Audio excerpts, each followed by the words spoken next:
일본과 중국도 오늘 북한 움직임을 면밀히 지켜보고 있습니다. 네, 일본은 북한 미사일 발사에 대비해 요격 시스템을 가동하고 있고 북한의 경고장을 날린 중국도 추이를 예의주시하고 있습니다. 도쿄 연결해서 알아보겠습니다. 황보현 특파원. 네, 도쿄입니다. 네, 일본은 한반도 위기론을 그동안 강조해 왔는데요. 그만큼 상황을 심각하게 바라보고 있겠군요. 네, 그렇습니다. 일본 정부는 북한의 일거수일투족의 촉각을 곤두세우고 있는 모습입니다. 총리 관저에는 위기관리센터가 있고 그 안에 북한 정세에 관한 대책실이 설치되어 있는데요. 이곳을 중심으로 시시각각 들어오는 북한 관련 정보를 모아 분석하고 있습니다. 일본 정부는 특히 북한의 미사일 발사에 대비해서 요격 미사일을 탑재한 해상자위대 이지스함을 동해에 배치한 것으로 전해졌습니다. 해상자위대 패트리엇 부대도 요격 태세를 갖추고 있습니다. 거리상으로 북한과 가까운 지방자치단체 공무원들도 이른 아침부터 출근해 만일의 사태에 대비하고 있습니다. 북한 미사일이 일본 부근 해역으로 발사될 경우 지역 주민들에게 이를 신속히 알리고 대피를 유도하는 시스템을 점검했습니다.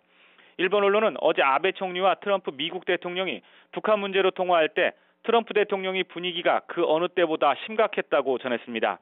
전에는 트럼프 대통령이 날씨나 골프 얘기도 꺼내고 농담도 섞어가며 통화했는데 어제는 시종 북한 도발과 관련한 우려와 모든 선택지는 테이블 위에 있다는 말을 재차 강조했다고 보도했습니다. 중국도 북한의 동향에 대해서 관심 있게 지켜보고 있죠. 그렇습니다. 중국이 어제 공개적으로 북한에 경고를 보낸 만큼 오늘 북한이 어떻게 나올지 상당히 관심을 두고 지켜보고 있습니다. 북한이 현실적으로 가장 큰 영향력을 미치는 나라가 중국이지만 실제로 북한이 이런 중국의 메시지를 어느 정도 수용할지 아직 알 수 없기 때문입니다.